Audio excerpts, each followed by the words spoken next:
Welcome to Still Unbelievable, a podcast by Reason Press, where we examine religious claims, especially those made by Christians, and we regularly respond to items that are featured on the podcast Unbelievable.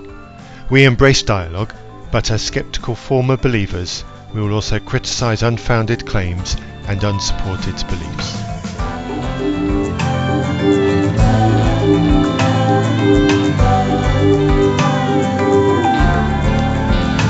Hello everybody, welcome to another episode of Still Unbelievable.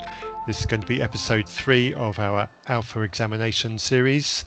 With me at the table is the usual twosome. Hello Darren, hello Andrew, and I've got you in the wrong order, but so Darren, you're now my co-host. Well done on the promotion.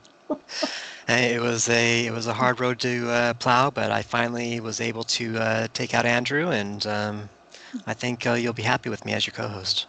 Excellent. The strategy for world domination is continuing as planned. And welcome, Andrew. How are you, sir? So I will go ahead and say hello, all you 23s, and I too am happy with Darren as co-host. Be careful what you ask for, Darren. You may get it, and that means that you have to hear this British dude all the time. And that's all right. That's quite tedious. Yes. Yeah, I like the British accents. That's all good. Oh, you sweet guy. And I've got some announcements.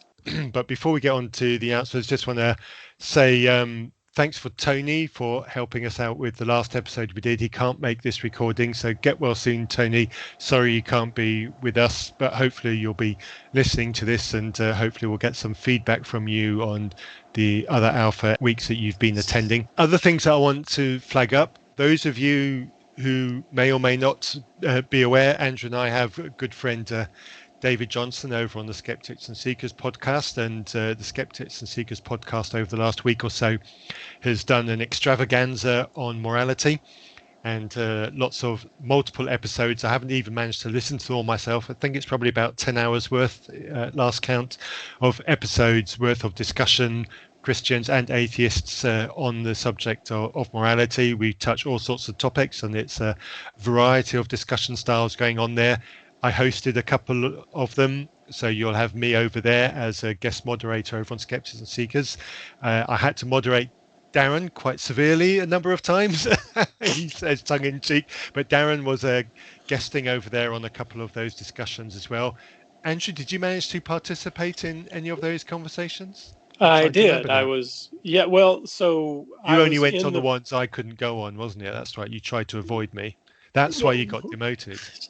Well, I was going to say I tried to avoid you on this one too, but Darren made me, no. So I did listen into some of them live, but I participated in the finale, and the finale was 4 hours long. So our listeners know that that's not unheard of out of us, but we started the finale at 7:00 at night. So by the time we hit the end, we were all, it was almost a giggle session by the time you got to the end, but there were some serious things discussed. In the end, I think the problem with the finale was that not much was resolved. And I think this is bound to be the case when Christians and skeptics come together to talk about worldview, because we don't start in the same place. And I don't know that it can ever be resolved to cause us to have the same place to start. That said, there was probably some real progress made in terms of both sides laying out their positions. And if you like this style of show that you're listening to right here, each of those episodes is worth listening to. So that's skepticsandseekers.squarespace.com if you're interested. Yes, I haven't listened to all of them. I'm going to get around to it eventually. So somebody whose blog I follow has launched his own podcast this week, and that's dropped into my feed as well. So suddenly I've got multiple hours of podcast to listening to, and I've only got an hour and a half of commute each day to do, and I haven't quite worked out how I'm going to squeeze 3 or 4 hours of daily podcast listening into a time slot that's half that. Double the speed, man. That Yep. is listening. That is listening to them at double speed. So I think I've hit all the options I possibly can for that. So I'll come up with a solution somehow. But there we go. The other bit of news is I'm going to feature in an episode on Clint Haycock's Mindshift podcast. I spent most of the weekend with my brother helping him with his kitchen, which isn't going to feature on a podcast. But on my way back home on Bank Holiday Monday, I stopped by in Wales to visit Clint Haycock at the Rock. So if your social media skills are good, you'll be able to find a photo of Clint and myself posing together.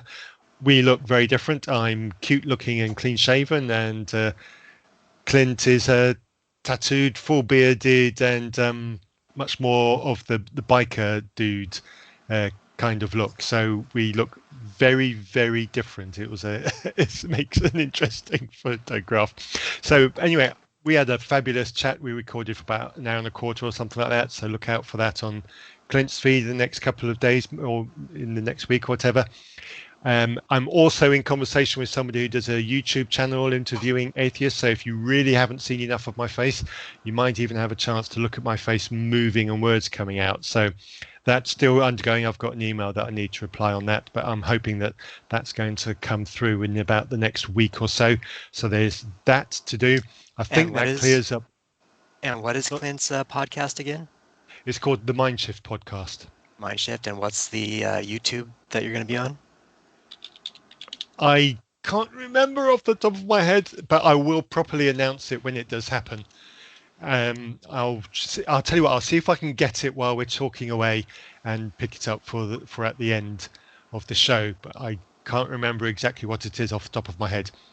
But yeah, I'll try and do that. And if I don't, I'll find another way to announce it all. And Andrew, you had an announcement to make. Well, yeah. So you were talking about going on. We're talking about going on YouTube and maybe doing some moving around where people can see you in living color.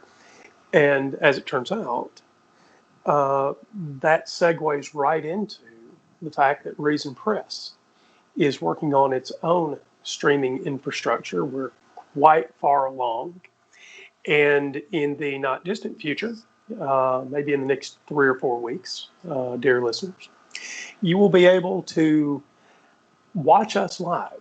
We're going to do a kickoff show of some kind. We don't quite have the topic nailed down and who's going to participate, but Reason Press is going to be putting out live content. And so if you have an interest in being able to ask us questions live, to put us on the spot, get us to answer without a lot of time to reflect, well, you're going to get that chance. So if you've ever wanted to ask an atheist a difficult question and see how they handle it live, well, you're going to have that opportunity.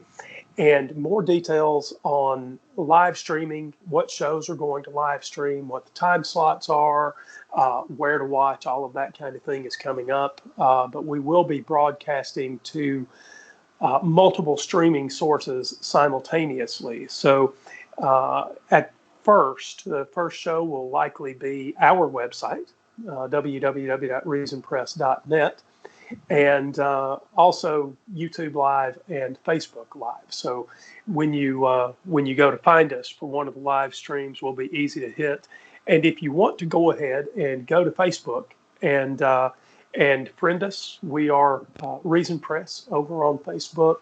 And so keep the live streams in mind, and they will be starting shortly from Reason Press. Right. So now on to the episode proper. So the last 2 episodes for Alpha, we discussed the first 4 videos from Alpha in the first sessions. So what we're going to do this time is we're actually going to go big, and we're going to cover the next 3 weeks, but they're very, very similar. So I think there's going to be a lot of the comments that we make are going to follow across all 3 episodes. This is weeks 5, 6, and 7, which fall into the categories of how and why do I pray, how and why do I read the Bible, and how does God guide us? So if you're familiar at all with the Christian message and with Christianity at all, those subjects will feel familiar to you. You'll get an idea of what we're going to be talking about. And I think before we get into critiquing the content, the first thing I'd like to throughout, and this is something we've meant before. Each of these videos opens with about 4 or 5 minutes of music, of worship song, and again, as is the standard for Alpha and the videos that they do, the quality of the music production is excellent, the video mixing is excellent, the sound quality is fabulous, and in general the videos that they have produced are of a very high quality. But we're not here to critique the quality of the videos. We're here to critique the content that is presented. So in week 5, where it talks about how and why do we pray, and praying to God, obviously, because it's the Christian God that's being talked about here. And the very first thing that struck me about jumping into the week 5 video, and I don't know if you two felt this as well, is it's a step forward into the Christian tradition, so to speak, from the previous weeks. And where in the previous weeks, where we did a lot of bemoaning about the lack of concrete evidence that we could measure about whether or not God was real and what we could trust about the historicity of the Bible, etc. Well, there's a move in week 5 from the physical to the spiritual, and week 5 hits the ground running pretty much with the assumption that everything that we've talked about in the first 4 weeks is done and is settled, and it's accepted at this point that Christianity, the basis of Christianity that are being talked about, is good and solid. We obviously disagree if you listen to the other 2 episodes that we've done, and it runs now into how you deal with that conclusion. And there's no more attention paid to any question marks over the validity of Christianity's historical claims. Is that something that you guys felt or noted? Yeah, I think so. I think they had a very specific structure for an outline for the videos that they were doing. And the proofs for the truthfulness of Christianity were definitely in the week 4 and below categories. At this point, I think they're just assuming that anyone who's still here is going to be convinced by their evidences. Yes. And Andrew, did you feel the same? I did, but my problem with week 5 is the same problem that I always have. So you can start with the first 4 weeks and try to build some sort of foundation for Christianity relative to historicity and reliability and all of that kind of thing, all the stuff that we've talked about.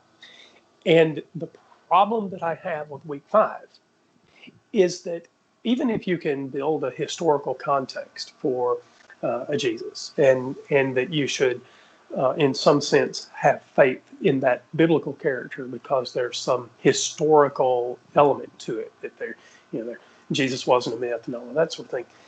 There's a move made in week 5 that I couldn't get it behind, even on some of my best days as a Christian. And that problem is this. There was the red light analogy about prayer, about sometimes God saying, I'm not going to give it to you because you don't need it. So that's the red light. You're not going to get what you want. Then there's the yellow light. Yeah, I'm going to give it to you, but I need to be cautious, and maybe you'll get it, at some point later. So be patient, or however you rationalize the red light comparison. And then there's the green light where God says, yeah, that's what I want for you, and you go ahead and get it. Well, here's the problem. That covers every natural possibility as well. Yes. Right? So we used to make this this kind of complaint back when I was a preaching student, right? Prayer operates in 3 ways: yes, no, and wait a while. But then the problem naturally is, if there are only 3 ways that prayer operates, yes, no, and wait a while. And by the way, we're sort of ignoring miraculous prayer, but that wasn't what we were talking about mostly in week 5 anyway, and that comes up later. So if your idea of prayer is that God answers you 3 ways, yes, no, or wait a while, well, you never actually know whether God's answering you versus some set of natural circumstances. Yes. And the weird thing about it is, I didn't see that when I was a Christian. I didn't. That was the perfectly acceptable and reasonable response to the challenge of prayer. If it doesn't happen straight away, then maybe it's one of the other 2 options that's going on. And it's not until having exited Christianity and I look back on that and I go, well, there isn't really another option. Is there? Right. I was just going to ask, when you guys were Christians, how did you think that God um, answered prayer? Because isn't, I mean, if you're asking for, like, say, a raise at work or something like that, I mean, doesn't that involve a lot of mind control by God to make people, you know, give you that raise? I mean, isn't there like a definite cause and effect of things happening that would have to happen for something like that to happen? Yeah, I would never have made that specific prayer or a prayer that was close to that category for the very reason that it would come under I'll class that as being selfish, and that I shouldn't ask for things that are selfish, and I should just ask for what's sufficient. And so I wouldn't pray that prayer anyway, and I would justify it that way. I can't answer for anybody else who might have prayed that prayer. Oh, I Well, did, man. Oh, sorry. Go ahead. I was just saying that's just sort of an example. I wasn't like, Yeah. just to make an example of, how did to make it a point of how did the prayers actually come true? Since it seems like any prayer that you make, it's going to require some sort of person to help make that happen. And does God control the other person to make your prayer come true, or how did that How did that work in your mind? Let me try and relay a story of when my wife and I moved house. Crumbs must be almost 20 years ago now, and we were moving to a new area, and that was when I was a Christian still, and so moving a new area means it was a new town, people we didn't know, and there was a choice of churches to go to, and we didn't really know which would be the best church. The church that we'd gone to in the town that we'd previously been living in was a Church of England church, so an Anglican church. And when we visited the town and we went and looked at the Anglican church, and we saw it was a very high church. We have the concept of high church and low church here in the UK. So a high Anglican church will be very traditional, almost Catholic, and in its sense, and that there will be swinging of incense sometimes in the service, and it'll all be very formal, and the liturgy that it uses will all be very formal, and sometimes there'll be sung liturgy, and there'll your services that you use, there'll be a book leading you through the service, so all the services will have a very specific format. And a low church will be much more free in terms of the format that it will follow. So you'll have you might even have somebody up at the front of the church with a guitar leading through songs at the beginning of the service, and they won't be hymns from a specific book in a specific order. And so the order of service will be much more broken up, and you won't necessarily be following a specific book. So that's kind of like some of the difference between high church and low church. And we saw that this church, this Anglican church in this new town that we're moving to, was likely to be a high church, and we didn't particularly want to go to a high church. So we looked around, and then it turns out that via a couple of people that I knew somebody who already lived in the town that we were moving to, and they went to a Baptist church in the town. And so we decided that we would give that church a try. And I think it turned out then we also knew somebody else who was also connected to that same Baptist church, through somebody who knows somebody, so like a couple of degrees of separation. And I think after we'd moved and we drew all these connections together, what we then did was we retrospectively looked back at the links that had drawn us to that church and said, well, this was a prayer being answered, and God made it out so that these people that we knew who gave links to this church, which drove us to go to this church to make all these new friends, and that was God's plan for us. And if that makes any sense to what I said. So that's kind of how we saw. So in terms of the mechanics of how the prayer was answered, I can't tell you that, but the way what we interpreted it after the event was that the prayer was answered because we knew these people who helped us to choose the church to go to. So did God control your mind to make sure that you knew these people? And did he specifically force them to tell you about this other church? I mean, how does Or did you just not think Those of are it great that questions. far? Those are genuinely great questions. And the great thing about being a Christian is you never ask those questions. I understand. What I needed was probably you to ask me those questions while I was a Christian, because I have to be frankly honest. I don't know how I would have asked those questions if you'd asked me those while I was a Christian, and I would love to go back and ask my Christian self those questions to see what kind of answer I would give, because I find it genuinely quite difficult to think back how I would have answered that question. How about you, Andrew? So it's very different. My story is very different. I was a member of a cult.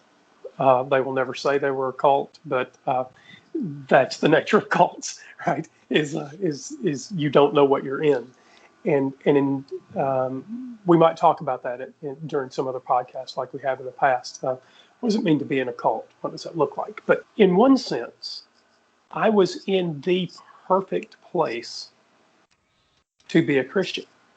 You asked the question about pay raises.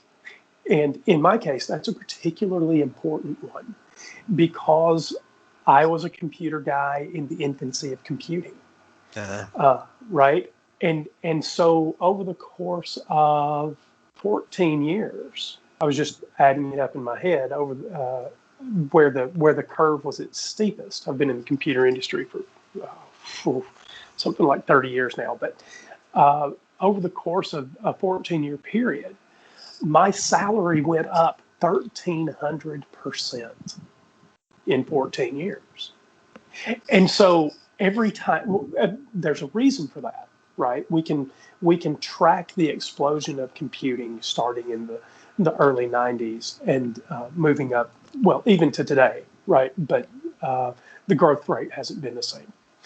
And so every time I wanted a pay raise, all I had to do was get on computerjobs.com or Monster or call my local recruiter or what the hell ever, right? And I could get a higher paying job. And all I had to do was be willing to make a move, right? And so the funny thing is, I knew I was chasing money, right? I wasn't chasing God. God wasn't doing things for me. I was in the midst of the computer revolution. But it was easy to tell the story to myself that God was rewarding me for being a good servant. And by the way, if you happen to be a cashier at Walmart and you went to church every Sunday and he didn't reward you, well, I didn't think a whole lot about that. So would it be fair to say that the information age is completely due to you needing more money?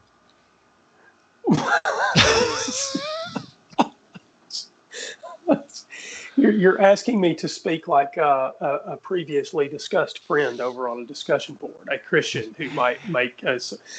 No, it is no.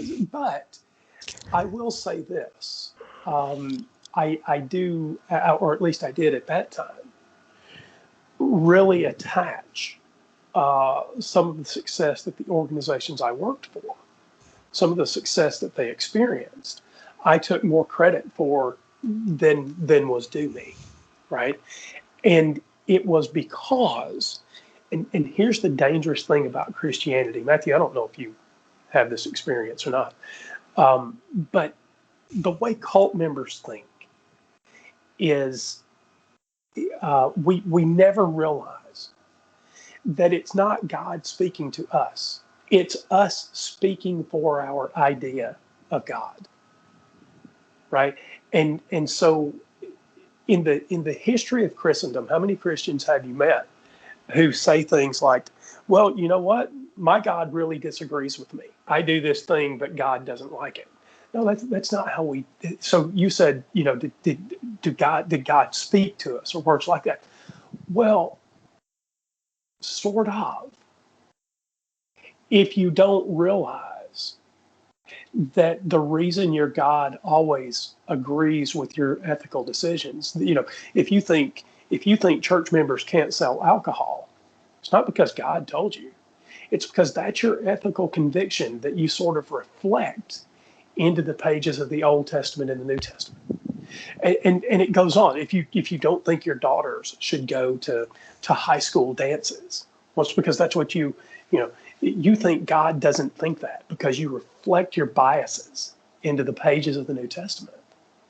And so in some sense, if you're brainwashed just the right way, you do feel like God's speaking to you. But the disconfirmation is, and this is what I hope our Christian listeners will take away. The disconfirmation is that we are better at giving credit to other people, like we would give credit to each other, for differing points of view. I really am good at listening and knowing that you differ from what I think, or Matthew differs from what I think, and you are both good at that with each other and me. But where God is concerned, Christians are never able to think that God could possibly be disagreeing with them. And so, yes, you feel like God is guiding you. And the thing There's is, a study about that, by the way. yeah. I'm sorry, And Matthew, go ahead. in my specific example, we'd have ended up going to a church in that town regardless. We'd have made friends in whichever church we ended up in. So quite why I felt that I needed to look back and say that we were guided to that specific church. You know, we'd have made good friends whichever church we'd ended up at. Yeah. And I think this is what struck me as part of some of the examples that were shown here. I think this episode opens up with Nicky giving an example of praying that he going somewhere a long way away and praying that he would meet somebody that he knew, and lo and behold, he got to where he was going and he bumped into somebody that he knew. And sometimes those kinds of coincidences happen. Quite why he thinks it was directly as a result of the prayer. It was such a insignificant example for something that should be really, really powerful. I mean, we're talking about the creator of the universe here.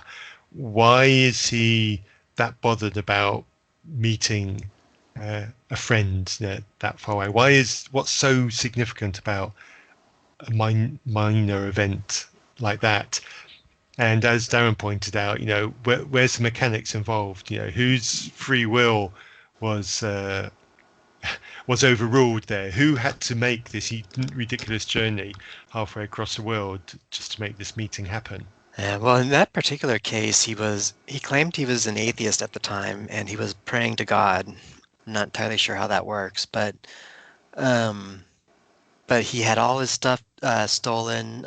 He was in America, and so he was riding the bus at nights because that's all he had left was his tickets and his passport. And then he prayed to God, and the next day his friend popped up, because apparently his friend had moved into that area.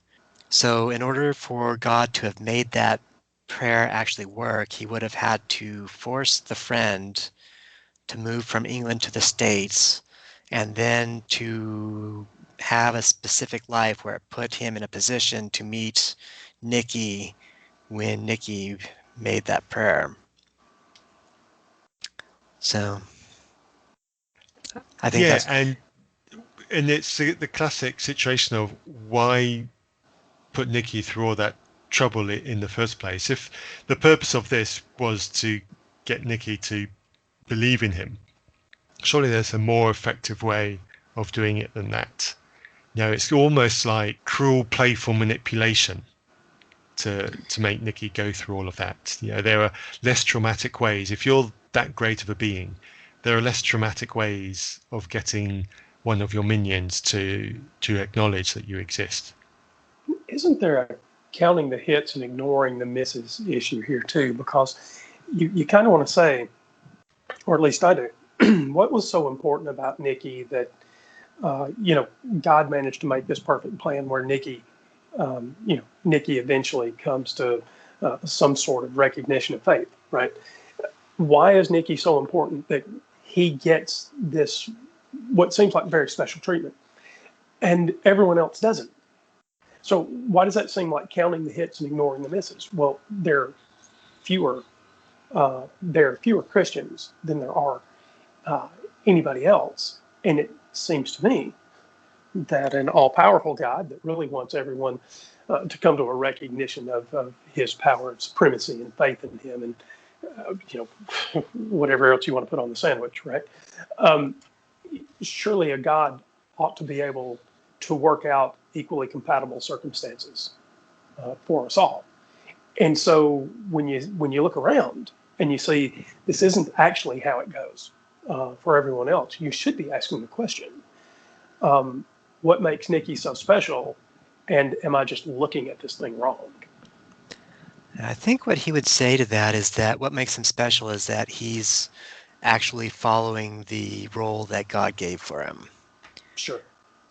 Because one of the things that was said in this particular video is that prayer is the most important activity of your life, and it is the very purpose with which you were created.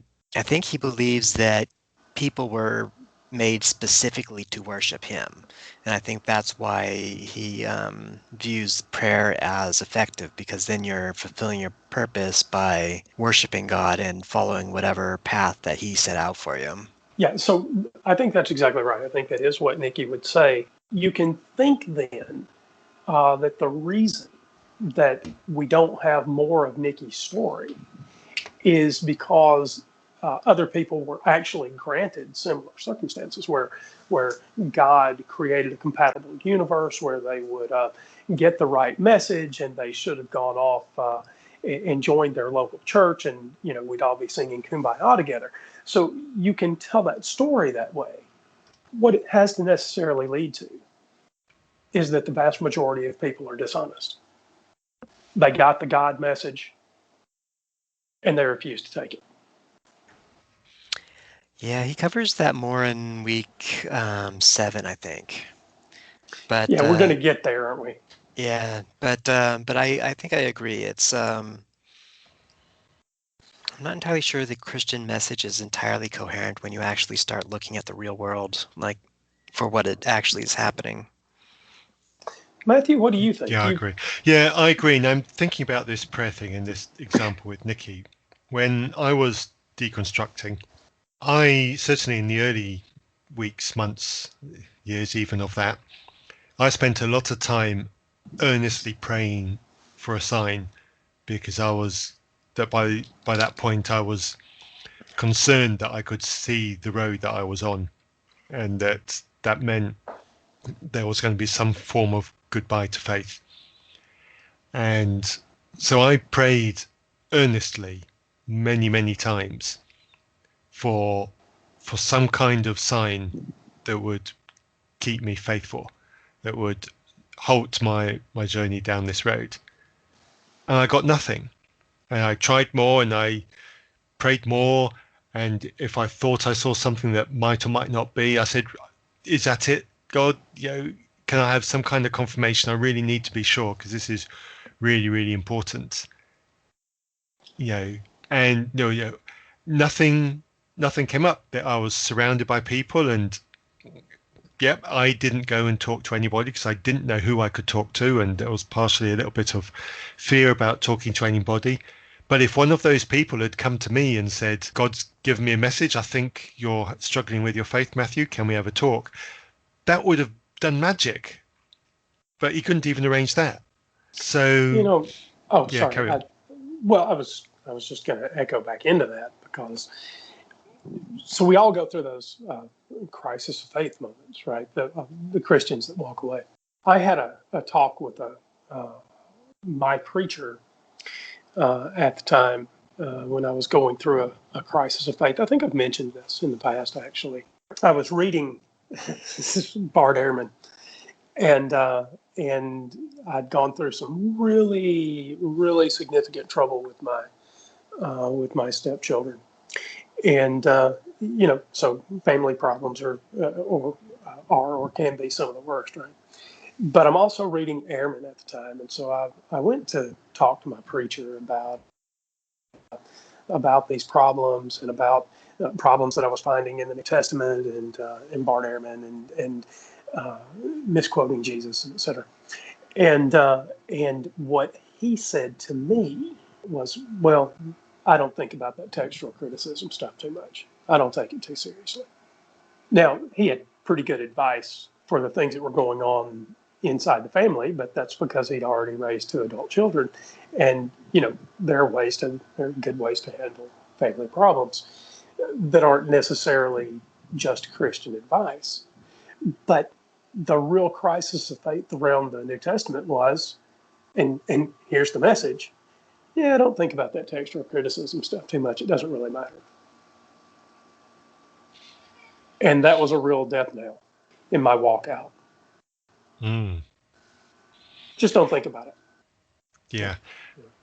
There was something else that, so I want to move on to the next episode because we've probably pretty much done with the prayer. I think we'll just end up repeating, because in the group time at the end, there were people talking about prayer examples and things like that. And they were all a very similar category of prayer that we've been discussing just now and were shown on video, superficial things. And there was nothing really concrete that helped me get over the things that Darren has raised about the challenges and the issues of prayer. And I didn't feel in the group time that we had there was anything really concrete that helped move that kind of thing on. There is a story that came out that was shown during this video. The reason why I want to highlight this story is there's something similar happened in one of the other videos that we're going to talk about tonight. And this is a story of the young boy taking a soldier to see Abraham Lincoln. This is probably not, there may well be listeners who are unfamiliar to this story. It takes several minutes to tell the story, so I'm going to be as very quick and succinct as I possibly can. It's during, I believe, the American Civil War, or a war in America. Abraham Lincoln, I understand, is president at the time, and there's a soldier who's on the battlefield. He's lost his parents, and he wants permission to go home so that he can bury his parents. And the president is busy, and so the soldier can't get the audience with the president. Why he needs the audience with the president and not his troop commander or whatever isn't named, and that automatically signals as a flag for me anyway. But I can clean that up. It was He lost his father and his brother, and there was no one to run the homestand, and that's why he needed the president to allow him out of the military. Okay, right. Thank you, Andrew. And so anyway, failing to have a meeting with the president, he walks across the lawn dejected, and meets the young boy. And long story short, the young boy turns out to be the president's son, and the young boy takes the soldier to meet the president, and all is good. Now, I'm primed for these kinds of things because I've grown up listening to anecdotes and stories just like this all the way through my Christian life. So the first thing I did was try to fact check this story, and I could find this story retold a few times, but every retelling of it that I could find was a link to sermon illustrations. Christian websites, Christian ministry utilities were retelling this story. When I actually tried to find if there was any meat to this story, was there any truth to this story, was there any historical record which related to this story about the war, I couldn't find it. So my suspicion is that this is a story that probably started off as some kind of illustration at some point in the past and has grown through the Christian web and is used as an analogy for exactly this kind of thing, but actually has minimal or maybe even no truth behind it whatsoever. But it's told as if it's true, and it's used to give an indication of what prayer might be like when talking to God. And I have issues with this because what's happening is people will hear this story and they'll go away and they'll believe this story is factually true. And from as far as I can tell from my looking around, it very likely isn't. And it's just being told and told around. And it's this habit of certain parts of Christianity to be too credulous in the sharing and accepting of this kind of story.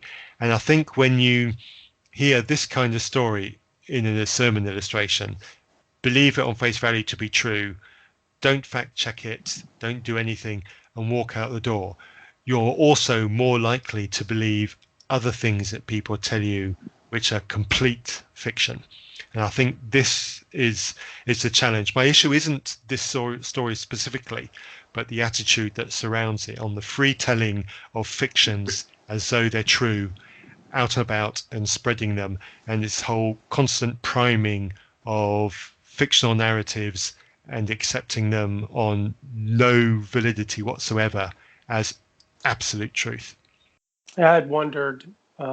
So I had a problem with the story too. The boy that the soldier meets is supposed to be Lincoln's young son, so 9 or 10 years old, if I recall the story. The way it was told on video. So we're talking about a pretty young kid, and the young kid sees this distraught soldier and walks up to him and asks him what's wrong and all that sort of thing. And the soldier sort of just unburdens his soul to Lincoln's son, and then the little boy says, "Well, come with me," and he takes him by the hand. He walks him around, and the story's quite specific in the video. He walks him around to the back entrance of the White House, and they walk past the guards, and they walk. Apparently, the boy just walks right into the Oval Office, and Lincoln's there with the Secretary of State, and Lincoln says, "Oh, well, hey, whatever his son's name was, if he had a son, what do you need?" And he says, "This guy needs to talk to you," and the story breaks all kinds of credulous rules that we should have. How many soldiers unburden themselves to 9-year-old boys? What is the likelihood that the soldier would happen to come across, or that Lincoln's son would happen to come across the soldier at just the right time?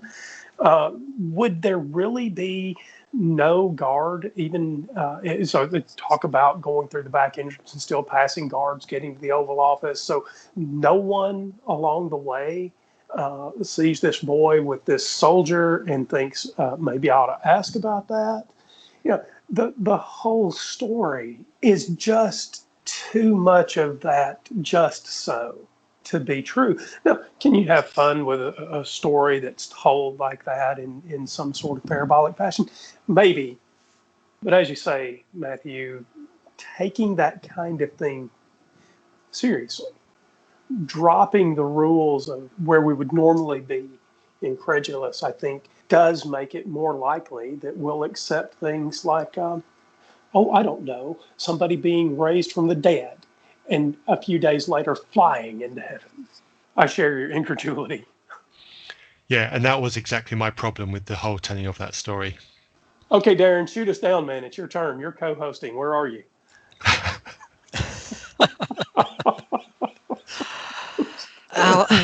I was never a Christian, so I'm of the opinion that once you can start believing that donkeys talk and snakes talk, then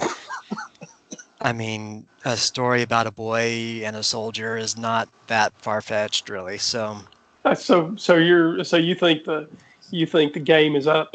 You think it's over by the time you reach Genesis chapter 3? Well, there you go. Well, if we're talking about credulous, the whole thing with Nicky was that he read the Bible and decided it was true. If that's your level of requirements for believing something is true, then I think we need to work on your logical thinking skills a little bit before we can even attempt to tackle some of this other stuff on logical reasons. So I want to move into that bit about the Bible and take us into week 6. Nicky had this idea that he read the Bible and it just made so much sense. And that story was echoed by other Alpha team members who made appearances in the week 6 video about how and why to read the Bible. That one guy compared it to a crossword puzzle where the answer to some clues and you get those words, and you don't know the answer to other clues, but you don't stop. You press on until you can fill in enough to go back and get the harder clues. Okay, fine to all of that. But I will simply say that my own experience with the Bible as a Christian and today, and even as a cult member, I was in church even when the doors weren't open. Christians brag about being in church every time the doors open, and as a cult member, I considered them I considered them unambitious, right? You should have your own key.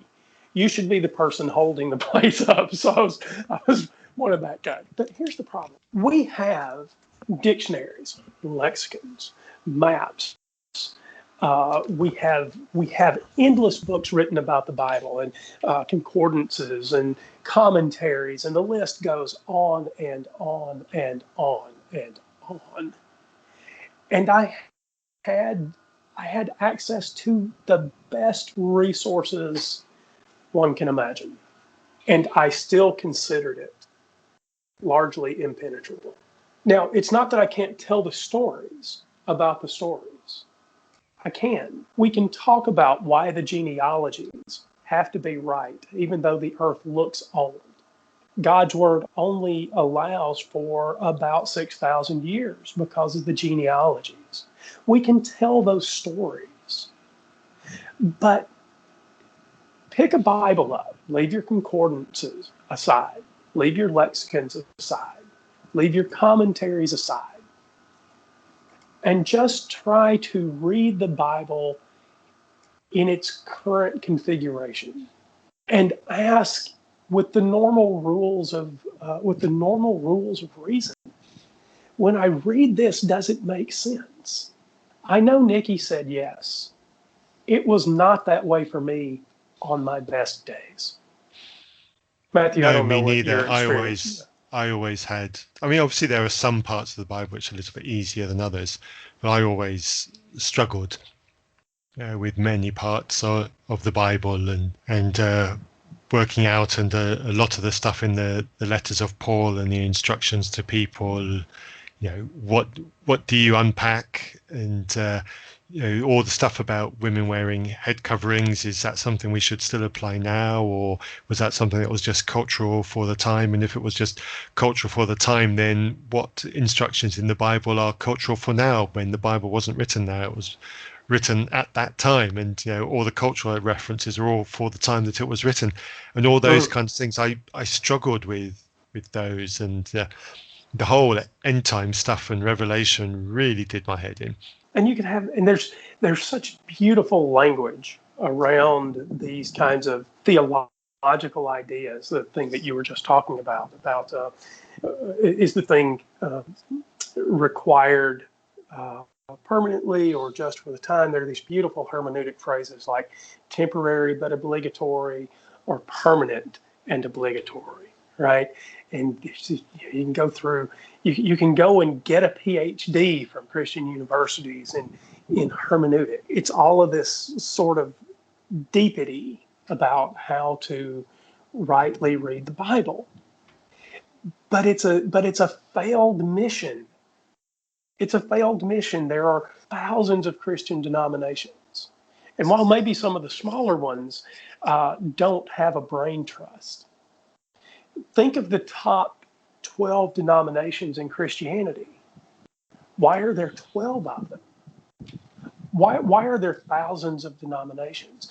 It's not like these hermeneutic ideas and these exegetic ideas, how to read the Bible in what order, and things like context, immediate context, local context, remote context, you know, the socioeconomic issues of the time. When you pile these things up, you don't come up with an easier way to read the Bible. It makes it harder to make any sense of it and make it a beautiful read. But as far as I can tell, it still doesn't make sense. Darren, you've read a lot of comparative religion. What do you think? I think it was very much a creature of its time. If you if you're looking at like the creation myths, it's very similar to a lot of the other creation myths that were out and about at the time. If you look at the structure of society at the time, where you had a king and everything that was on the king's land he basically owned, that morality has sort of seeped into the Bible in a lot of different ways. If you read the Bible from that perspective, it actually makes a lot of sense.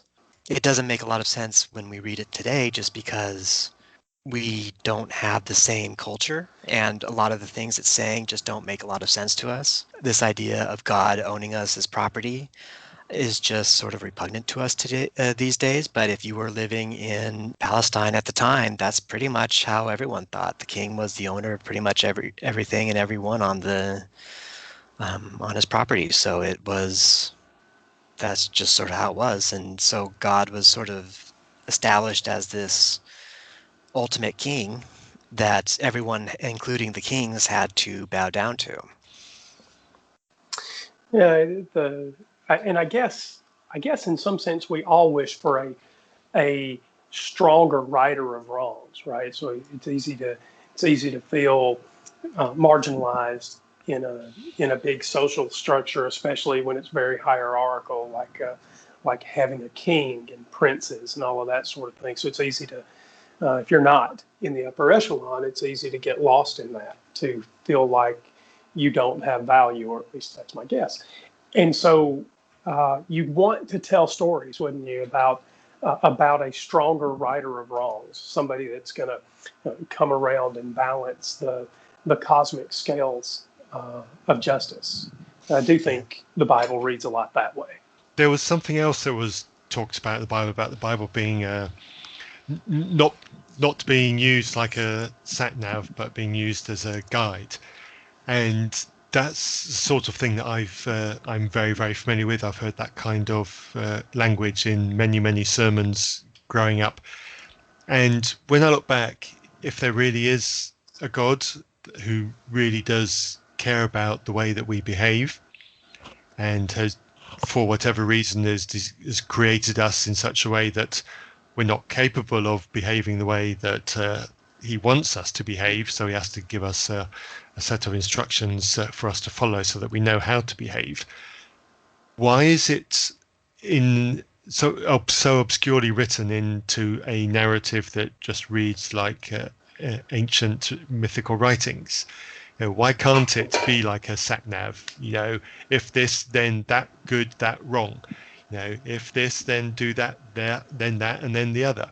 Why can't it be in steps like that? We could still have the choice to disobey it, but then we'd know specifically that we were doing the wrong thing. Why does it have to be hidden behind all these layers in a book that so many people have to then interpret in so many different ways, and you get all the infighting and stuff that you do now?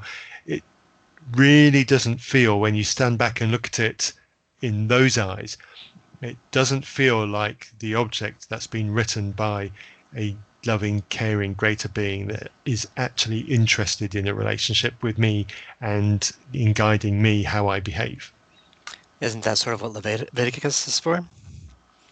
That's true, actually. Leviticus is a good point, and Leviticus is a hard read, but that doesn't cover everything.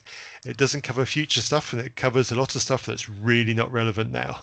But at least I don't eat shellfish anymore. Yeah. Well, be careful of picking up sticks on God's favorite day. That's a criminal offense that's worthy of death. How do you take Leviticus? Sorry, Matthew, go ahead. I was just going to throw in very, very briefly, those listeners who have listened to the conversation that we had with Chris Matheson a couple of weeks back, he drew out an aspect of God in this kind of thing. Is there's a lot of absolute punishment for what we would see as relatively minor crimes, and then really, really nasty crimes don't take the same level of punishment. So there's a huge level of arbitrariness in the delivery of punishment for misdemeanors. Oh, well, so I'm going to have a hard time following that because it's going to reflect back to Leviticus, and I'm afraid it's going to get lost because you've made a better point. But so I will just made say the better point, not me. Fair enough, and may he be granted the gift of eternal life. Chris, if you're listening, hello, and we enjoyed it. So my problem with Leviticus is how does anyone, and I do mean anyone today, if you know there's a germ theory of disease, right? How does anyone take a book like Leviticus seriously?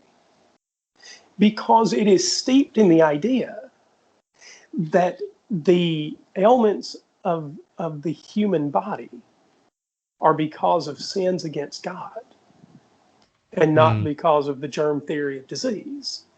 And so Leviticus, you get Leviticus and Deuteronomy both. You get a lot of this sort of blood sacrifice, and you burn birds and livestock to atone for sin, and when you don't do those things, you get sick. And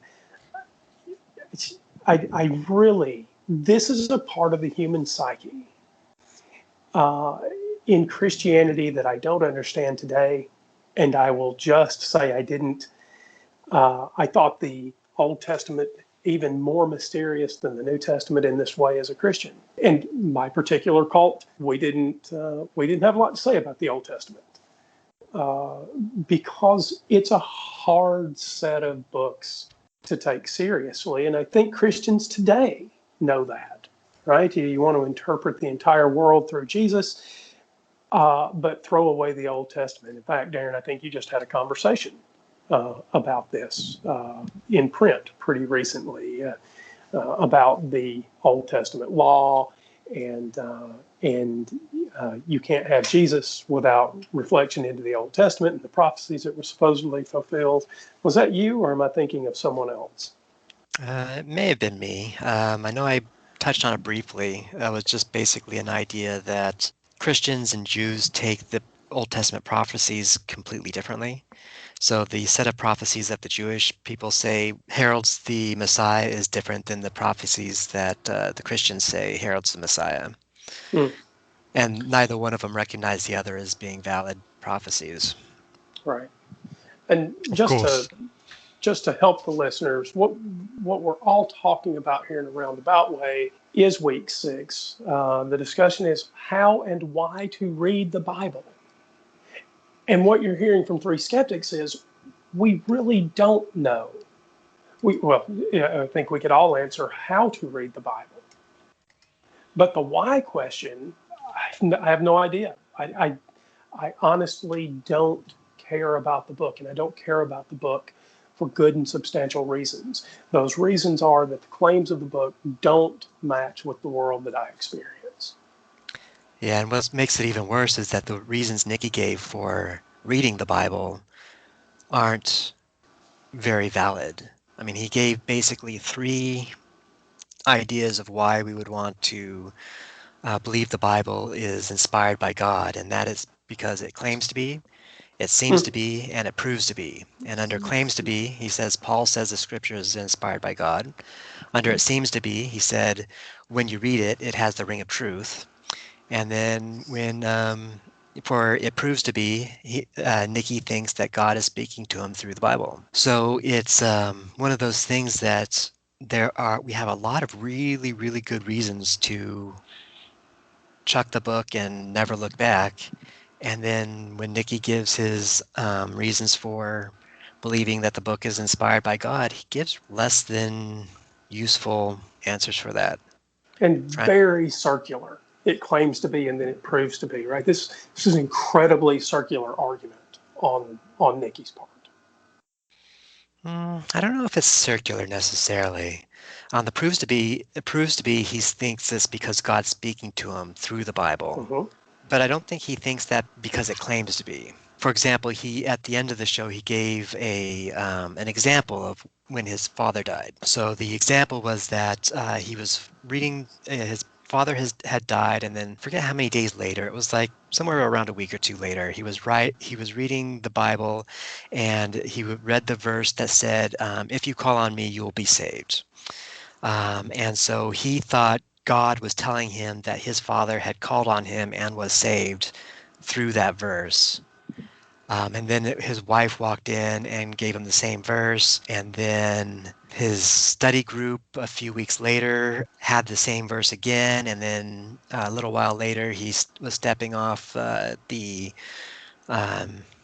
underground, and a billboard had that same verse on it. So he was thinking, so that's what he was saying. Is why he thinks God is speaking to him through the Bible. Which is separate than Paul saying that the scripture is inspired by God. Okay, I'm not sure that so maybe it's not circular. I'm not sure the reasoning got better in the retelling without circularity. No, it definitely didn't. But I'm Okay, just sort of so pedantic, and I don't think it's actually circular. no, no, that's fair. But then what you ended up, where you ended up, which may well be right, is uh, I've got this mass of coincidences, and therefore God is speaking to me. Yeah, it's sort of a weird way to look at the world. Because God doesn't actually come down and say, "Hey, dude, your father's with me in heaven. It's all cool. You don't have to worry about him being tortured forever in eternity. It's all good. You're good. I'm fine." Instead, it's like coincidence, coincidence, coincidence, coincidence. I feel that these coincidences are God speaking to me, so I'm going to go ahead and just assume that it is, and that my feelings are an accurate reflection of reality. Mm. And it's just sort of that form of thinking is just very alien to me. So Yeah, and Nikki telling that story brought back a memory for me, and it's something that I really can't forgive Christianity for, because it does put this horrible weight on your shoulders, which is completely undeserved. And I was still a Christian when I lost my grandparents, and I lost them all in the space of about 18 months. I was lucky in that I managed to know all four of my grandparents as a child growing up, but then I got to be an adult and appreciate them as an adult, which was wonderful. But then they all fell in very rapid succession, and it was a terrible couple of years. But one of them specifically, my father's father, I had no idea whether he was a Christian or not. And I remember in the aftermath, after he died, I remember I was distraught, and I said to my dad in floods of tears, I said, "Will I see Granddad in heaven?" This had been that thought had been haunting me, had been plaguing me, had been causing me distress, it had been causing me lack of sleep at night, just for the fate of the soul of my loved departed grandfather. And my dad couldn't be sure. He was hopeful, but he couldn't be sure, and he certainly didn't have the assurance that Nikki had in the story. You know, that kind of doubt niggles, and it's unhealthy, and it just plagues at you, and it taints the memories that you have of elder relatives who you absolutely adore. Because I adored all my grandparents, but when you have this niggling doubt about them after they've gone because of a religion, it spoils that memory, it spoils that experience, and it takes from that experience something that's beautiful and something that should be treasured. And I can't forgive Christianity for doing that to me. Man, you've just shined the light down the path of what will heaven be like when we don't have the people that we love. And I know that's not what this show is about, and so I'm not going to do that. But I just want to point out how much cognitive dissonance there has to be in saving the story in the situation like you're talking about. And that had to be a really, really hard time, right? And to try to rescue Christianity out of that dissonance is one of the worst things about the enterprise of Christianity. Yeah, absolutely. Now, there were a couple of clips in the previous video and in this video which didn't seem to fit the focus of the videos. I just want to quickly skip over those, because then I want to jump onto another factual claim that's made in episodes in week 6. So back in week 5, during the whole thing about prayer, they had this short piece about the glory of the solar system, and it didn't really make much sense how that tied in with prayer. And then in this week here, it featured who is genuinely my least favorite apologist, John Lennox, talking about science and Christianity. And I remember that when that bit came, I thought, why is this here? Why is this bit here? Am I reacting this way just because I don't like this person?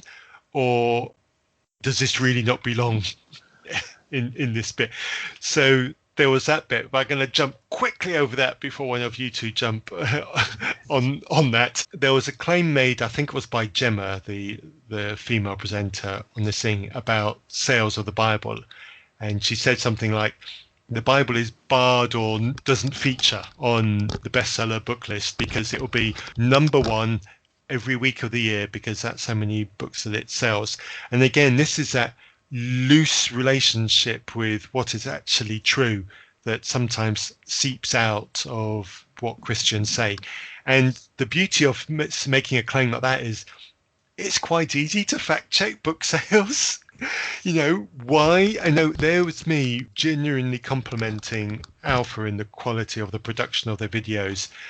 It's not difficult to make that little extra step and go through and look for when you're making factual claims, which can be fact checked. And I don't have any of the numbers in front of me, but I did check it at the time, and I've checked it multiple times. The Bible isn't top of the charts every single week of every single year in number of sales. Yes, there are times when it does outsell everything else. And yes, most years it is the single biggest selling book. I'm not denying those claims, but it isn't every single week of every single year. And to give you a very specific example, the weeks when the Harry Potter books have launched, the sales of the Harry Potter books have gone well beyond sales of the Bible for those weeks.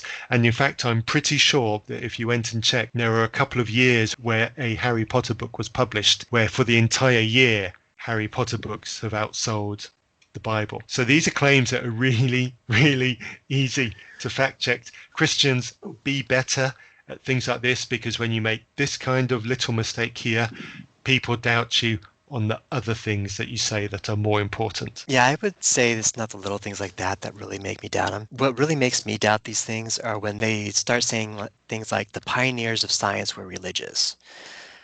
Yes, they were. But do you know that 98% of the hardest science fields are not religious anymore? Which means that the fields of science went from 100% religious or 98% religious to about 98% non-religious. And so they want to say that science doesn't conflict with religion.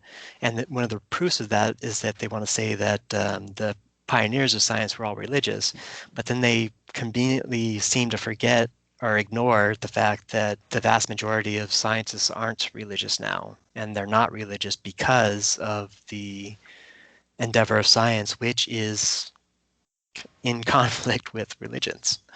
So that's what gets my hackles up. Akin to that, I'll echo into what Matthew was saying. Sure. By the way, I am mad at you for taking the Harry Potter books. I was hoping you weren't going to come across that. And then I was going to say, yeah, if you want to keep the myth alive, don't compare the Bible to any week where J.K. Rowling just released a book. Right, so you direct that. I did know. But I'm not sure that wasn't true for the Twilight series. Stephanie Myers and the whole vampire thing, her books did extraordinarily well too. I don't know whether it's true or not, but here's what I think would put a lie to the numbers. So yes, maybe the Bible is the best-selling book some weeks. Let's just say that's true 40 weeks out of 52. I have no idea what the actual numbers are. Let's just pretend it's a high percentage. I don't actually care whether a great-grandmother went out and bought 22 Bibles for every one of her grandchildren and great-grandchildren. I think it would be a lot more interesting to know what demographics are buying those books. Here's another one. The people that put Bibles in hotel rooms, the Gideons. Yeah. How many Bibles do they buy? Right? And so there's some skewing here of these numbers that I think makes it a little unfair by way of comparison. And so I think it's just a way to tell a lie through numbers, like saying there are 2.4 billion Christians in the world. Well, Christians only use that number for shock and awe purposes. If you try to get them all together to come up with some doctrinal agreement about whether you should use instruments of music or how often you should take the Lord's Supper or, can you socially drink or not, pick any issue. Hell, even pick the one where you say, was Jesus the deity son of God, or was he just a human? Then all of a sudden you don't have 2.4 billion Christian anythings because they don't agree. And so this idea that the Bible's a best-selling book, or there's 2.4 billion Christians, or whatever, it's just a way of using numbers for shock and awe, and a little bit of critical thinking causes the story to break down. And so there it is. And how exactly that relates to how and why to read the Bible, I'm not 100% sure. So I'll let you guys have the mic back. But I don't find the stories about the Bible through these kinds of big numbers to be a compelling reason to read the thing. Yeah, that's a pretty good point, because I'm guessing that they don't actually break down the numbers per version of the Bible, but just collate them all into one big number. So if you are writing a new translation of the Bible, and I think, so just building on that point, so you've got an ESV, right? So that's a relatively recent English version, English Standard Version, sort of makes a pretense to replace the NIV. Well, so you got this big reader base, right? You put out a new translation, and all of a sudden the Christians want to go out and get a new, it's like buying a new car, right? Well, here's what you can know. If J.K. Rowling decides to put out the 20th anniversary version of The Sorcerer's Stone, you don't want to release a Bible that week. No. Okay, sorry. I'm going to quit kicking. That horse is solidly dead. By the way, are we anywhere close to the? Yeah, I guess we are. Are we close to the 20th anniversary? Wasn't the first book in 1999? Do I remember that right? I can't remember. But don't make me type Google halfway through our podcast. Right. So shall we move on to the last one then? Yes. 7, which was how does God talk to us? This will tie the previous 2 episodes together now, won't it? Yeah. Well, it also makes predictable claims. It actually gives a method to verify if what you're hearing is actually from God. And unfortunately, the method they give pretty much knocks out about 95% of the Bible as being from God. So expand on that. Expand on that point. Well, the way you verify if something is from God or not is, 1, it is in line with the Bible, what the Bible tells us. 2, it is strengthening, encouraging, comforting. Does it promote love? If it isn't loving, then it didn't come from God. Do you feel a sense of God's peace about the decision? If you don't feel peaceful about it, then it probably isn't right. So I don't know about you, but those last 2 points pretty much remove about 95% of the Bible as being from God. So there's a surprising amount of stuff in the Bible attributed to God himself, which just doesn't seem to be all that loving, does it? Yeah, well, I mean, he did in person order someone to be killed for picking up sticks on his favorite days. So Oh, there's the story of Uzzah. So Uzzah's the guy that was assisting with the Ark of the Covenant, and the Ark becomes unsteady, and you're only supposed to touch the Ark along the poles that go through the rings to carry the Ark. And Uzzah, in steadying the Ark, puts his hand on the side of it, and God strikes him dead. All of those things are awful, but then you think Genesis chapter 7, oh, what's that one? That's where God kills every damned body on the earth except Noah and his family. Yeah. Job, where he makes a bet with the devil to see if Job is loyal or not. Right. Genesis 19 and Sodom and Gomorrah.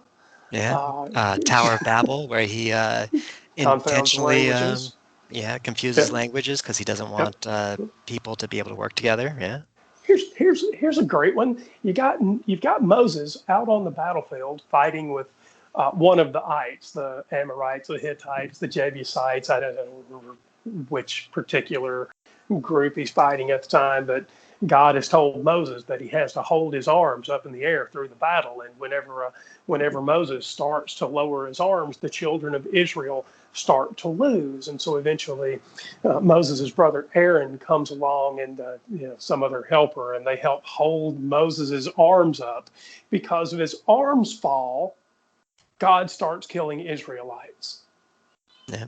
And then, yeah, there's also the Passover and most of Leviticus. And, Oh, man. Oh. yeah. Okay, you know what? This is just too easy. It's like shooting fish in a barrel, man. Hey, he's the one that gave us the criteria in which we determine these things. So, It's, Matthew, come on, man. You've got to have a favorite. God really did that kind of stuff. Really? Did he do that? You got to have a favorite. It's the one that you mentioned about the zapping for reaching out and touching the ark to help. Yeah. I remember I must have been a young lad when I first heard that story, and I remember thinking, really? Why?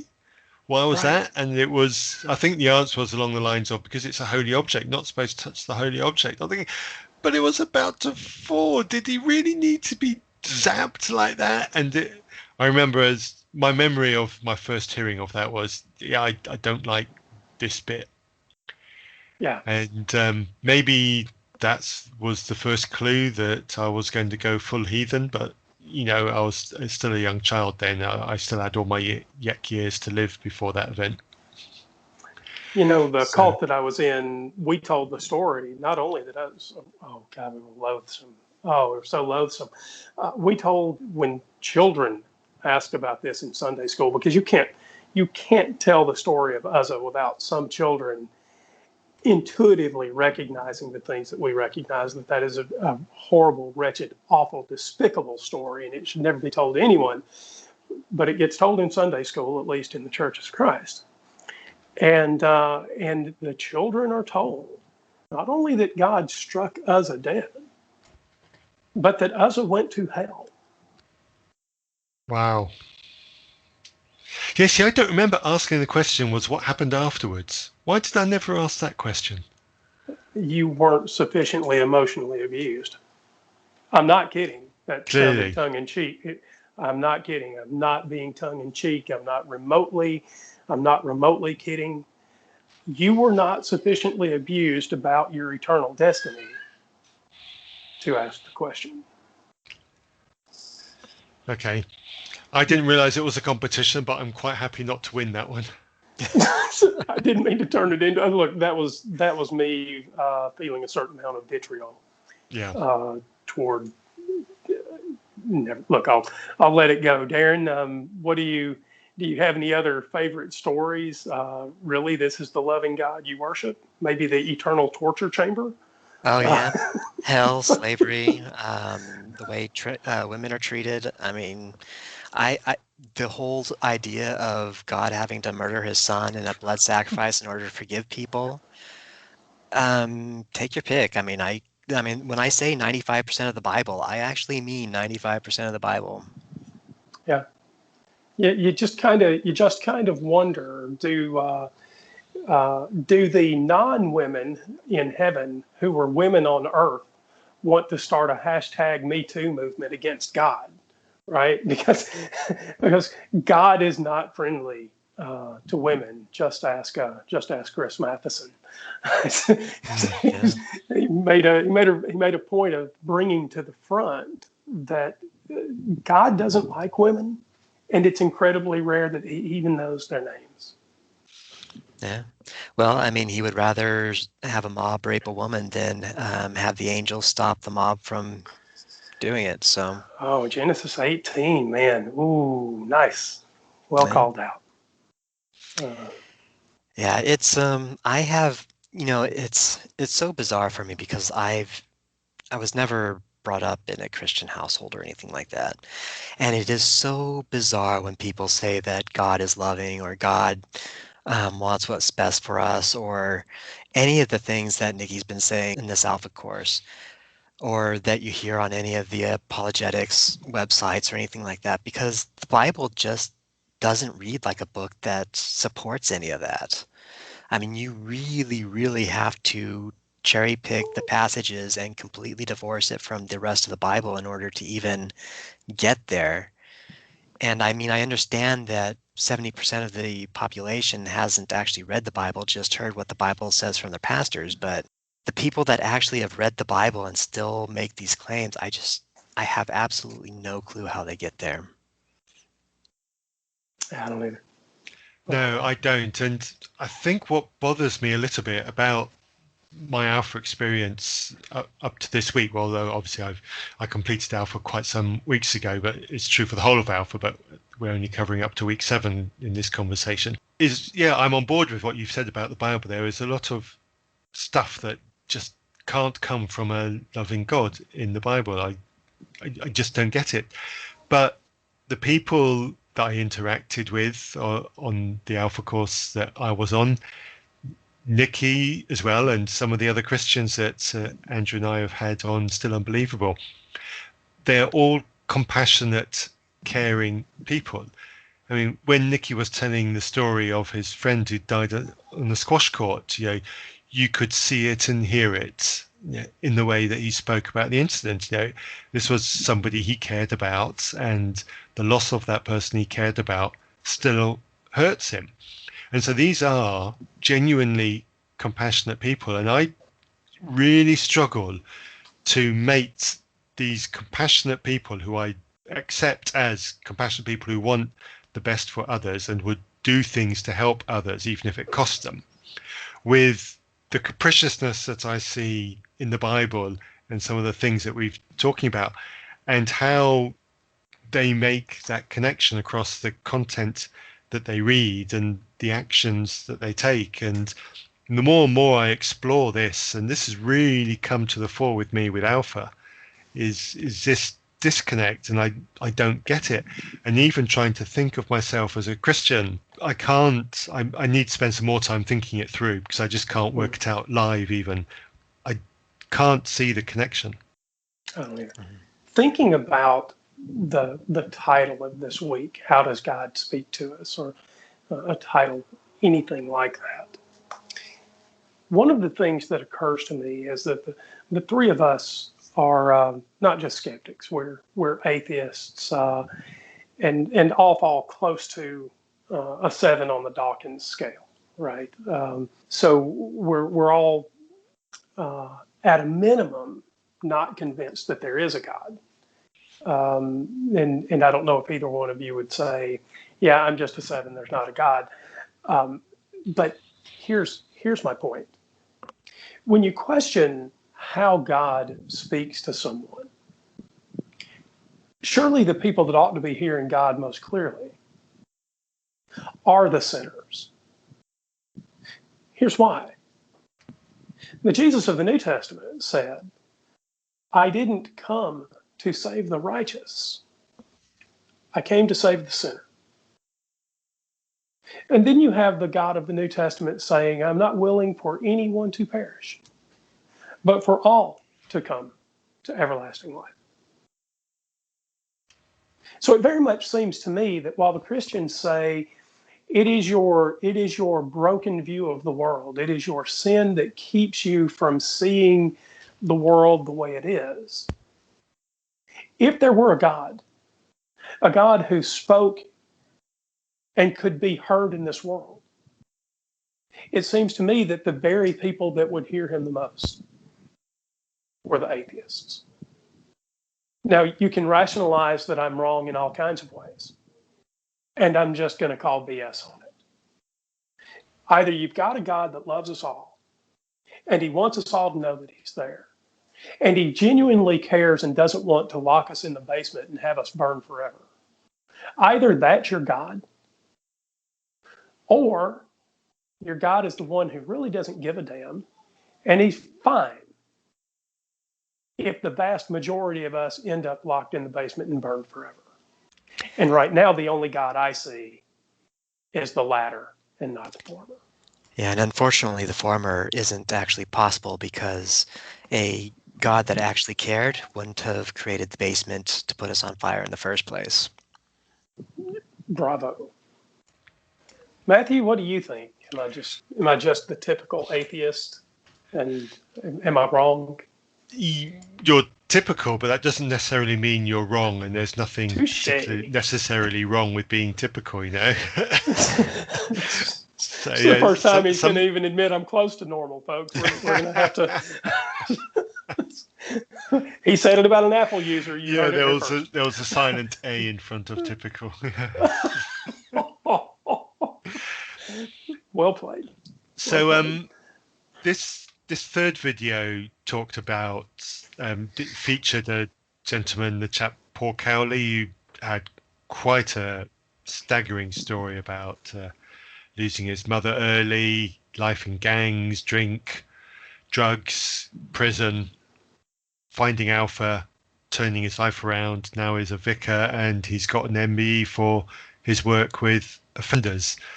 Does the kind of person who turns their life around with that after coming into contact with Christians and the message of Christianity, does that kind of story do anything at all to make you stop and think and ask yourself, am I being too harsh? Is there really something here that's worth investigating? No, but probably not for the reason the audience is thinking. The interesting thing about human psychology is that lies are just as good or sometimes better at making us change our behavior than the truth is. So if you're told that Christ is this loving being and that's all you really know about it, you really don't know what the Bible says about Christianity. All you know is what people are saying about it. And if you have some sort of drive, if you're not happy with where you're at and you have a drive to actually make a change, then any story of that's where you want to be, whether it's loving or maybe the story is that you can get rich on Wall Street, and so that's the change you're going to make. And so you're going to get out of the gangs and become a Wall Street tycoon. It doesn't really matter what the story is. As long as you have the motivation to actually make a change, you're going to make the change. It's just that in this guy's case, he happened to latch on to the God story rather than something else. Fair. And I think my answer to my own question would be, I would want to see that kind of life turnaround be more normal. If Christianity was true, the odd person turning their life around like that here and there, it's still a minority. And as you said, something that comes in as a fiction can do that to a minority number of people. If it was really that great and it was really that powerful and the Holy Spirit really did act that well in people, and the story of Jesus was really that convincing to that many people, I would want to see more people like this Paul Cowley. Yeah, because it wouldn't be a newsworthy event at that point. It would just be something that happened all the time. Yes. In my notes here in front of me for group time, when we talked this one through and people were talking about instances of God talking to them, I've put that there's lots of talk about situations that happened, brackets, coincidences, where God was interpreted to be at work. So there was nothing in my group time that was mentioned that made me think twice about it being genuinely God. I clearly thought every single one of them was either a coincidence or just a retrospective interpretation. But my next sentence, my next bullet point is the interesting one. It says, and I'll quote exactly what I've written, pushback when Matthew asked about confirmation. So do you guys want to respond to that sentence? Did you, so what was the pushback you got when you asked for confirmation? I can't remember. I didn't write down what the pushback was, and I haven't written down any of my notes, but I clearly asked about how do you confirm that these things are from God? Yeah, usually it's all about the feelings. I heard that a lot. Yeah, I did hear things about feelings quite a lot. Yeah, it's sort of weird because I guess you guys would have to confirm this, but apparently a lot of Christians, they're told when they're really young that their feelings are God talking to them. And so if you have something as visceral as your feelings constantly, you know, informing your decisions, what feels good, what feels bad, what makes you happy, what makes you ecstatic, what makes you feel awe, then I guess if that's your definition of verification for God, I guess that would be a fairly convincing thing. I just don't find it very plausible since I actually know how feelings work in the body. Yeah, the last point that I've got in my notes here was there was a challenge to the group at the end of the group to, inverted commas, listen for God. And I thought I knew what that would mean when I was a Christian. It probably ties into what you've just said, Darren, about feelings and just feeling for changes in mood or emotion, or that feeling in our gut that we normally attribute to butterflies or nervousness. But now, as an out atheist, I just don't understand what that phrase means. I don't get it. I can't connect with what a Christian might mean when they say that. It's clearly tied into the belief in an existence of God. I can't listen for something talking to me when I can't even accept that that thing exists. Did you ask if God was a baritone or a tenor? Oh, you're so mean. You're so mean. See, that's why I'm the nice one, because I wouldn't have thought to ask that sort of question. Just saying, if you're actually listening for God to talk to you, Yeah. it'd be nice to know what his voice sounds like, right? Yeah, metaphorical listening, but yeah, I do get your point. You're so naughty. It's one of those things that once Christians start getting all metaphorical, I sort of tune out just because I question whether they even know what they're talking about at that point. I was speaking to a Christian on this exact topic just within the last couple of weeks about hearing God. So this is a family member, and I can't do better with identification than that because it would be unfair. I sincerely think that this person is slightly disturbed. But this family member was telling me that he hears God, that God talks to him. And by talks to him, I mean tells him things about the future, and here's how you can know that I'm me, and then something will happen, and it's sort of this prophecy thing, and there's this confirmation of God. So I asked this question about what God sounds like because I think it's fascinating for people to say that they hear God. So I wanted to know, what does God sound like in your head? What vocabulary does God use? What is God's intonation? Those kinds of questions. We talked about this for a good hour and a half. And what eventually came out as I continued to press for what God sounds like, because I can't have this conversation and not sound like I think the person probably needs to get some professional help. And I don't mean that that's not being derisive. I really am concerned about this person. But he said to me, well, it's my own voice, but God says to me the things that I can't think myself. Again, I'm not being derisive. For me, that is incredibly sad. This is part of the Christian story.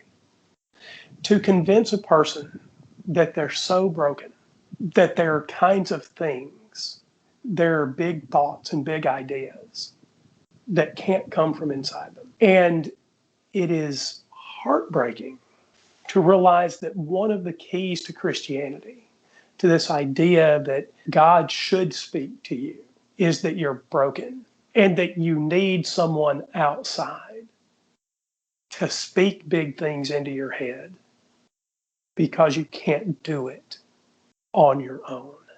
Yeah, I feel sad for that. But see, the thing is, Andrew, we were both once in a time when that was a faithful attitude to hold and a righteous thing to say. I feel really sad hearing that now. Yeah.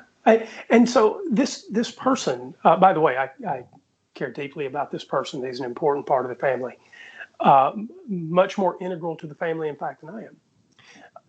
But this person, he can't see himself in a whole way, in a way that one of us can.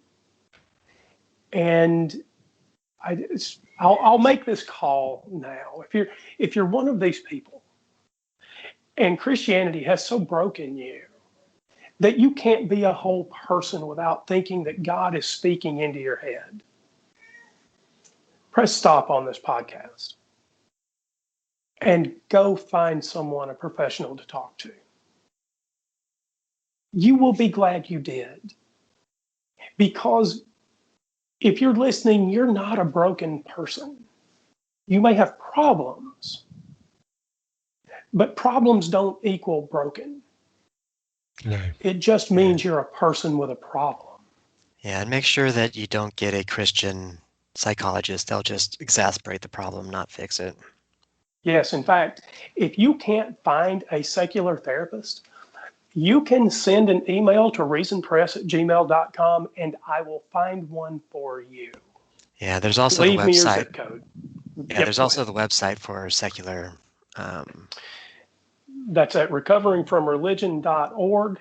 And at the top of the page, you will see a link for the Secular Therapy Project. You can go in, and the slight issue with the Secular Therapy Project is that they're going to want your contact information up front. The reason they are is so that they can pair you with a therapist. So don't let that put you off. If you are hearing voices in your head, that is not a religious issue. That is a mental health issue. And you can, by all means, go to recoveringfromreligion.org and go to the Secular Therapy Project. If you're not comfortable giving out your information, reach out and just give me your zip code. Okay, sorry, that sort of derailed, but the problem is, this is what it means to talk about having God speak to someone. At least part of this, not the whole conversation, is about mental health. But there is an element of this conversation where people think God is speaking into their heads. And so anyway, we've done the PSA, and there it is. So. And it's important for people to know. And by the way, if you think you don't want to talk to a therapist while we're on recoveringfromreligion.org, you can also click on the Hotline Project.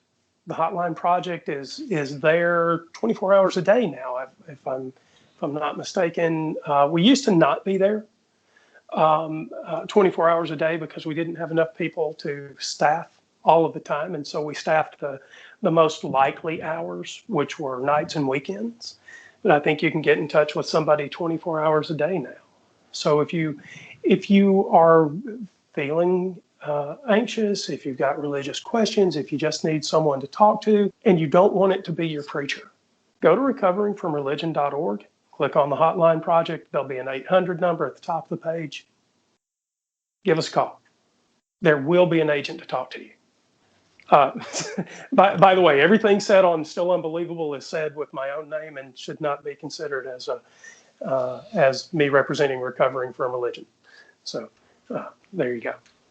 I think that's nicely bringing us into the wrap up. My thoughts really are the talking to God, whether it be through prayer or through reading the Bible or through other things.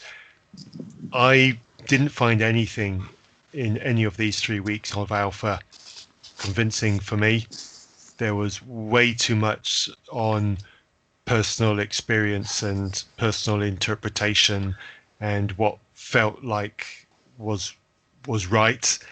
And as you heard, that when I asked about confirmation, that really wasn't a feature. It wasn't a feature in the videos. It wasn't a feature in the conversations. Is it a feature for your life if you're a Christian? And I think for me, these 3 weeks just cemented that I've made the right decision to leave Christianity, because there isn't really anything there to talk to. I have bigger issues about mental health and emotional well-being when with some of the messaging of Christianity. I think Darren hinted at it earlier about telling people that they're wretched and worthless. And I think Andrew did the right call in talking about seeking help if you need it. I want to echo that. But that's my wrap up from the conversation that we've had. Either of you two want to give your final thoughts? Yeah, again, coming from a non-religious background, I honestly just don't get it. I mean, Nicky seems like a great guy. He seems nice. He comes across as so nice that it kind of seems fake at times. That's how nice he comes across. Um, but I'm not saying that it is fake. I'm just saying it sort of has that so nice that it feels fake type of thing. But I'm sure he's genuine. I'm sure he's sincere in everything he says. The problem is that what he says does not accurately reflect the Bible. So when he says things like, is, whatever you're thinking in line with the Bible? And then right after that says, does it promote love? Is it loving? Then it seems like there's just a huge disconnect there. And it just seems to me that someone who reads their Bible every day like he does is either not reading the entire Bible or is just living with a huge cognitive dissonance on what exactly it is that the Bible's saying. And I just can't, as an outsider, I just don't see why anyone would want to pray, or why anyone would want to read the Bible, or why anyone would think that a God is guiding us, especially given the problems of, okay, if he's guiding us through other people, then is he controlling those other people? I mean, do you throw out the Christian view of free will when God starts guiding people? I don't know. It just all seems very incoherent to me. So that's the view of the guy that was never religious. I can't Thank top you, that. Darren. Matthew, do you want to take us out, or do you want me to? Yeah, okay, no, I'll take you out. And Darren asked a question about the YouTube channel that I'm going to feature on. I think it's called Talk Beliefs with Mark Torrendor. And I hope I've pronounced that name correctly. That will be corrected if it was wrong. At some point, I need to email Mark before the end of the weekend and get that sorted out. And hopefully by the time you next hear an episode of Still Unbelievable, that conversation with Mark will have been sorted. And with that, thank you, everybody. I hope this wasn't too tedious for you. Thank you for listening. Thank you, both of you, for watching the videos and coming on and talking to me. And until next time, good night.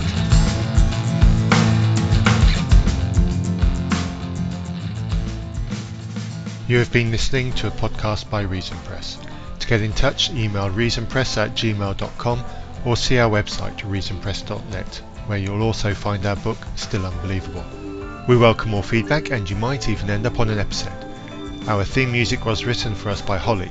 You can hear more of her music at soundcloud.com/hollybishop.